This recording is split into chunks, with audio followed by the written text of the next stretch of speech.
Next contestant is Dhriti.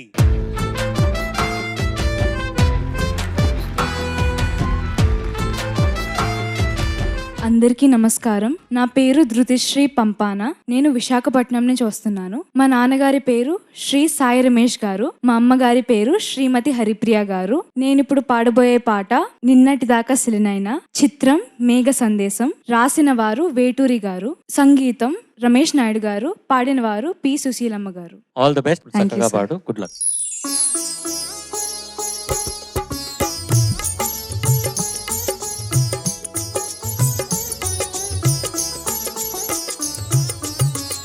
నిన్నటి దాకా సిలనైనా నీ పదము సోకినే గౌతమినైనా. నిన్నటి దాకా శిలనైనా నీ మమతా వేషపు వెల్లువలు గోదారి గంగనై పొంగుతూ ఉన్నా. నిన్నటి దాకా శిలనైనా నీ పదము సోకినే గౌతమినైనా. నిన్నటి దాకా శిలనైనా.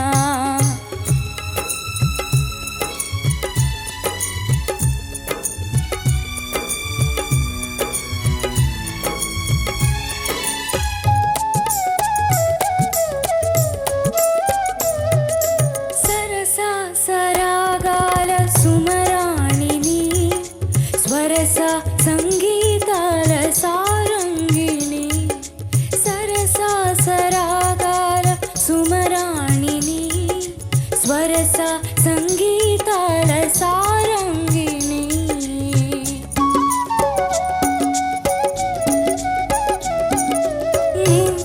మువ్వకు ముద్దు మురి పాలు పలుక. మువ్వకు ముద్దు మురి పాలు పలుక. మవ్వంపు నటనాల మాతంగిని.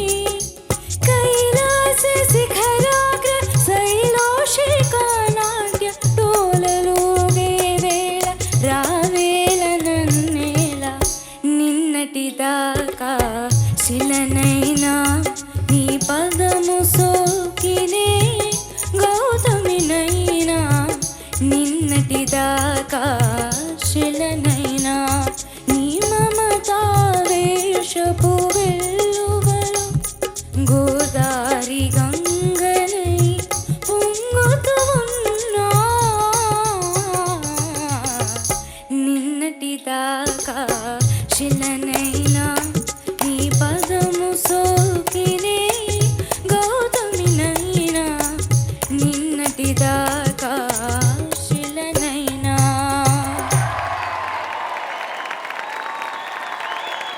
Wow, Dhriti. Well done. Judges? ధృతిశ్రీ బాగా పాడావు. పాడుతున్నప్పుడు బాగా పాడాలి, గొప్పగా పాడాలి, మంచిగా పాడాలన్న కాంక్ష, కోరిక స్పష్టంగా తెలుస్తుంది. కాకపోతే పదాలు కొన్ని మబ్బుల చాటు ఉన్నాయి. ఆ మబ్బుల చాటు నుంచి పదాలను బయటకు తీసుకురావాలి. కొంత ఏదో కొంచెం అస్పష్టంగా వినిపిస్తున్నాయి కొన్ని మాటలు. మిగతా అన్ని విభాగాల్లోనూ చాలా బాగుంది. Thank you sir, thank you so much. Dhritishri very good. అంటే ఒక ఫస్ట్ రౌండ్ ఇలా ప్రెజెంట్ చేయడం చాలా గొప్ప విషయం. కానీ బోస్ గారు చెప్పినట్టు ఇక కొద్దిగా వాల్యూమ్ చాలా ఇంపార్టెంట్. ధృతిశ్రీ అంటే ఏం వినబడదు, ధృతిశ్రీ అంటే అంతా వినబడుతుంది కదా. అలాగే పాట కూడా క్లారిటీ రావాలంటే లిటిల్ వాల్యూమ్, అవన్నీ టెక్నిక్స్. అంటే బెస్ట్ థింగ్ ఏమంటే పాడుతా తీయగలో ఒక ప్రొఫెషనల్ ట్రైనింగ్ టీం ఉంది కాబట్టి వాళ్ళు మీకు ప్రతి ఒక్క విషయం చెప్తారు. మైక్ అంటే ఏంటి, అది ఎంత డిస్టెన్స్ లో ఉండాలి, మనం వాయిస్ త్రూ ఎలా ఉండాలి, అన్ని చిన్న విషయాలు. కానీ it has a very big impact. So అవన్నీ చాలా బాగా ఇక్కడ నేర్చుకోవచ్చు. All the best. Thank you sir. Hi hi ma'am. Song selection చాలా ఇంపార్టెంట్ నాన్న నీ విషయంలో. ఓకే, ఫస్ట్ సాంగ్ కి ఇది ఇలా అలా అలా అలా అలా అని ఏమి చెప్పదలుచుకోలేదు నేను. ఒక సజెషన్ ఏంటంటే ఫర్దర్ రౌండ్స్ లో నీ వాయిస్ కి సెట్ అయ్యే సాంగ్, నువ్వు బ్రీదింగ్ కరెక్ట్ గా తీసుకొని కంఫర్టబుల్ గా పాడగలిగేటటువంటి పాటలు సెలెక్ట్ చేసుకో. Okay ma'am. సరేనా? Thank you ma'am. All the best నాన్న. Thank you so much. Welcome to Paduta Thiyaga. Thank you so much sir. Good luck.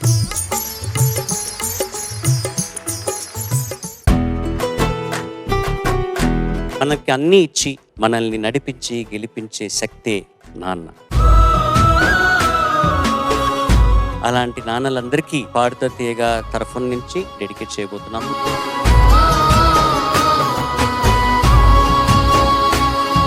కట్టె కాలే వరకు తన మనసులో తలపులో ఆలోచనలో ఊహలో నిత్యం నిన్ను మోసేవాడే నాన్న. ఎన్నెన్నో ఆశలతో పెంచానమ్మా గుండెల్లో. ఏదో ఒకటి చెప్పాలి అనిపించేది ఒకప్పుడు, ఇప్పుడు ఏంటంటే నువ్వు పాడితే వినాలి అనిపిస్తోంది అంతే.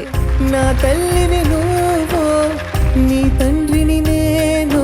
నాన్నగారిని రిప్రజెంట్ చేసే అందరూ పితృ సమానులు. వాళ్ళ పట్ల భయభక్తులు వినపడ్డాయి నాకు పాటలో. చిత్రంగా చూస్తుంది నీ మా ఇద్దరికి సంగీతం పిచ్చితో పాటు ఇంకో పిచ్చి ఉంది. కలిసి రోజు జిమ్కి వెళ్ళి చాలా ఎంజాయ్ చేస్తాం. సంగీతానికి మించినటువంటి ఆనందం అక్కడ పొందుతూ ఉంటాం. ఓన్లీ బాయ్స్ జిమ్ అండి.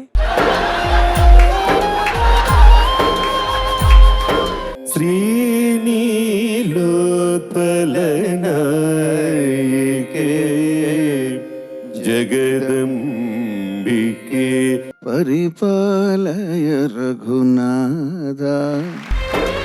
ఎన్నిసార్లు వినాలన్నా నా మళ్ళీ వినాలనిపించే ప్రయోగం. ఆటల పాటల నవ్వుల పుత్తడి బొమ్మరా బొమ్మరా. నాన్న సింగరేణి కాలరీస్ లో అదే ఏమైనా మ్యూజిక్ కనెక్షన్ ఉంది. ఇన్నేళ్ళు మేము కూడా యాంగిల్ నుంచి ఆలోచించలేదు సార్. మీరు చెప్పినట్టు సింగరేణిలో సింగర్ అన్నది. నేను కలలో కూడా అనుకోలేదు వస్తుందని. Most memorable day in my life sir. మేఘాల పల్లకి తెప్పిస్తా, లోకాన్ని కొత్తగా చూపిస్తా. చాలా ఎమోషనల్ గా ఫీల్ అయ్యే మూమెంట్ ఏంటి లైఫ్ లో అసలు? శోకం వీడే స్వర్గం చూసే, రాగం పాడే, తాళం వేసే, పాటలు పాడే తండ్రి కొడుకులు మేమే. హే సింగారాల పైరు. ఎన్నో స్టేజ్ల మీద నేను నాన్నగారి పాట పాడినా ఎందుకో మాకు తట్టలేదు అసలు. ఇది ఎంత యాప్ట్ గా ఉందో మీ ఇద్దరికి, నిజంగా ఫెంటాస్టిక్. నవ్వుల్లోన పువ్వుల్లాగా జీవితాలే సాగాలంట ఆడాలి. ఓ నాన్నా, నీ మనసే విన్నా. పాట ఎంత గొప్పది నిజంగా. ముళ్ళ బాటలో నీవు నడిచావు. కొన్ని కోట్ల గొంతులు తెలియచేయలేని ప్రేమను ఒక పాట చెబుతుంది. ఊగింది ఉయ్యాలలోనైనా. ఆ టేక్ ఆఫ్ సంగతి ఎంత కష్టమో యాజ్ అ సింగర్ నాకు తెలుసు. అంతకన్నా తండ్రికి ఏం కావాలండి? నీ మనసే అదొక ప్రత్యేకమైన దేవుడిచ్చిన వరం. అమృతం కన్నా నా జీవితం ధన్యమైపోయింది సార్. విన్నా. ఆకాశంలోని చందమామ బంగారు పాపై వచ్చినమ్మా. నువ్వు ఏ పాట పాడినా ఒరిజినల్ గా ఎవరు పాడతారో మర్చిపోయేంత బాగా పాడడం నీకు అలవాటు అయిపోయింది. మా నాన్న జేమ్స్ బాండు, తనదంత ప్రతి లిరిక్ మా నాన్నకి సెట్ అవుతుంది సార్. పసుపు కుంకుమ ఫేస్కి ఎంతో కళ తెస్తుందని. నాన్నగారు, ముగ్గురు ఆడవాళ్ళతో మీరు ఇంట్లో ఎందుకు ఉండటం లేదని నాకు అర్థమైంది. కొట్లో కూర్చుంటాను హాయిగా, మీరు ఏదో ఒకటి చేసుకోండి ఇంట్లో అని. ప్రతి మనిషికి ఎక్కడో చోట ప్రశాంత్ అనేది ఉంటుంది. ఇది 21వ సెంచరీ అంటే ఇల్లు పీకిటంటే. నాన్న అయినప్పటికీ కూడా నా ఇల్లాలు రాధిక ఆమె సపోర్ట్ లేకపోతే వీళ్ళు ఈ స్థితికి వచ్చేవాళ్ళు కాదు. ఓనమాలు నేర్పాలని అనుకున్నా కన్నా. జయరామ్కి స్వామి గారు తండ్రి, స్వామి గారికి వీళ్ళందరూ కూడా పిల్లలే. వందనం చేస్తున్నా. ఒకానొక సందర్భంలోనే మాత్రమే ఆయన గొప్పతనం మనకు తెలుస్తుంది, మనకు అర్థమవుతుంది. ఆ సందర్భం మీ జీవితంలో ఎప్పుడు అనిపించింది చరణ్? ఫస్ట్ టైం నేను అమెరికా నుంచి వచ్చిన తరప్పుడు ఏలూరులో జరిగింది. ఎవరే అయ్యా ఈయన, అసలు ఎందుకు ఇంత అప్లాజ్ ఎందుకు ఇస్తున్నారు ఈయనకి అని అనిపించింది. అది first ever time. Last time నాన్న లాస్ట్ యాత్ర ఊరంతా రోడ్లో నించున్నప్పుడు ఏదో బస్ ఎక్కడానికి వెళ్తున్నారు, అందరూ ఊరికి వెళ్తున్నారు అనుకున్నాను నేను ఫస్ట్ తోటకి వెళ్ళేటప్పుడు.